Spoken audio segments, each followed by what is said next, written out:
Kompetisi dan pameran fotografi DKI Jakarta diadakan kembali dengan tema Jakarta Baru.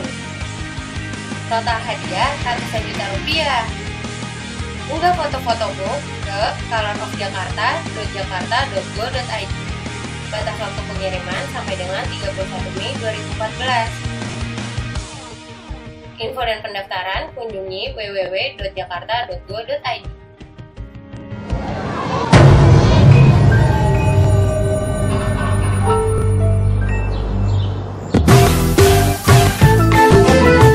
Jaga kebersihan. Hari gini buang sampah sembarangan. Udah tahu sampah biang masalah, buang sampah pada tempatnya lah. Iya ya, kalau bukan kita siapa lagi? Ayo kita buat Jakarta jadi bersih. Mau lagi, kita sudah mengidentifikasi ternyata banyak sekali rumah-rumah kumuh ini sebetulnya ditempati dari penyewa-penyewa sebetulnya. Jadi bukan orang DKI. Kalau orang DKI nggak perlu rumah susun kan? Nah ini yang kita mau usir. Kalau dia bilang saya udah terlanjur bayar nih sewa, ya udah kita kasih kamu sewa sebulan deh untuk kamu pergi.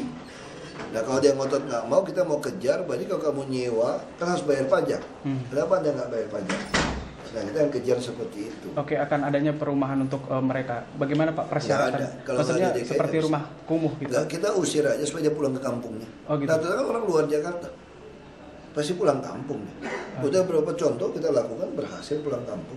Ada Satpol PP sempat merubuhkan rumah itu, tapi tadi kita habis ke sana sempat bangun lagi dan karena itu tadi itu kan tanahnya PT Kereta Api. Nah kita udah robohkan, dia bangun lagi, kalau nggak ditutup nggak selesai, nggak selesai. Sama seperti jalan inspeksi kan, kita robohkan, kalau Anda nggak langsung cor beton, bangun lagi, dia langsung cor beton, dulu kan punya kelemahan, harus tender, tunggu tahun depan. Nah sekarang kita beruntung LKPP udah bantu kita, masukkan dalam e-katalog, beton-beton yang bisa itu, kita langsung panggil cor.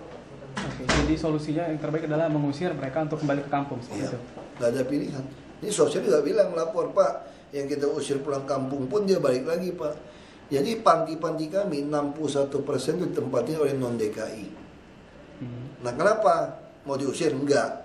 Kan bisa saja orang sudah lama di Jakarta, jadi tua, jadi miskin, dia pulang kampung yang gak ada saudara, udah malu, ya kita tampung deh ke bagian Indonesia juga.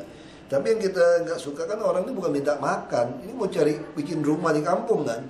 Dia pergi balik lagi, kalau pakai perda nangkapnya berat. Saya tolong bikin MOU, dia mau bikin MOU dengan Polda. Nanti kita cantumkan aja, kalau Anda udah saya kirim pulang ke kampung, kalau baik lagi, saya nggak mau kejar Anda dengan perda ngemis, tapi Anda perda perjanjian penipuan. Anda mengakui kalau saya mau bisa dipidana karena saya telah menipu Pemprov DKI, udah janji nggak pulang, dia penipuan kontrak.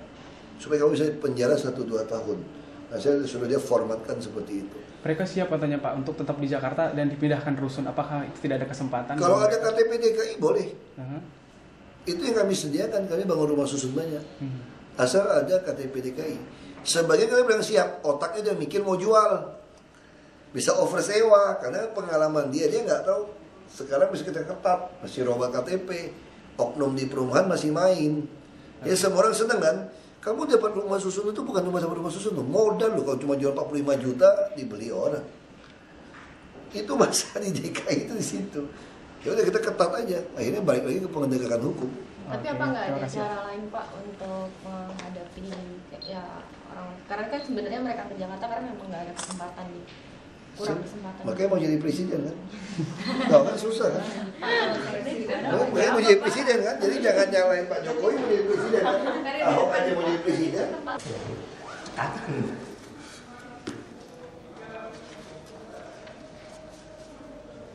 Ayo.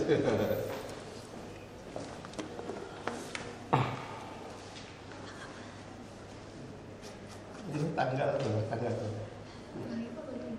16. Iya.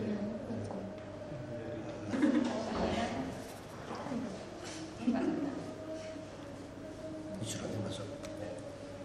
Ada solusi pendanaan.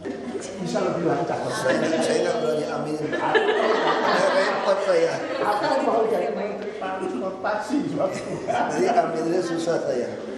Pak, tadi Kalau aminin berarti dukung Pak Jokowi tuh, gak dukung Pak Prabowo. Ibu kota itu nggak bisa lagi bangunnya ngaco. Ingat nggak dulu depan istana yang eskavator mangkrak 2 minggu 3 minggu di jalur busway? Iya. Mana bisa perbaikan jalan kayak main-main kayak gitu. Kontraktor yang menang, lalu modal pas-pasan, eskavator mindahin barang dimainin. Saya nggak mau. Saya mau teknologi yang secepatnya. Kamu harus cari. Nah, dulu rupanya tahun berapa itu PU pernah mendorong semua yang konkret beton ini untuk memproduksi beton yang bisa kering dalam 7 jam, 10 jam untuk membangun jalanan ibu kota. Dan sampai hari ini masih konsisten lakukan itu. Karena orang kan nggak rugi kan. Tender ngapain kamu kayak gitu? Kan masih tender, belum ada RKPP. Ternyata yang konsisten lakukan itu Holcim salah satunya. Tapi Holcim kan kecil sebenarnya nih. Ya udah kita dorong dari e-katalog, kita mau dorong 7 jam kering. 7 jam udah bisa kering dia, tiap 7 jam. Silakan Pak, masuk aja Pak. Masuk aja. Dia 7 jam.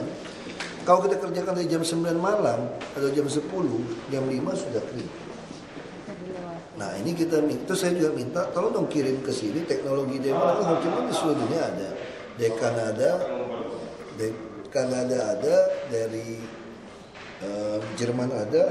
Dia mau coba di Malaysia katanya. Saya mau lihat seperti apa. Nah dia udah dicoba. Misalnya kayak jalan yang dulu ke Tanjung Priok itu loh, Cilincing Marunda, hancur tuh.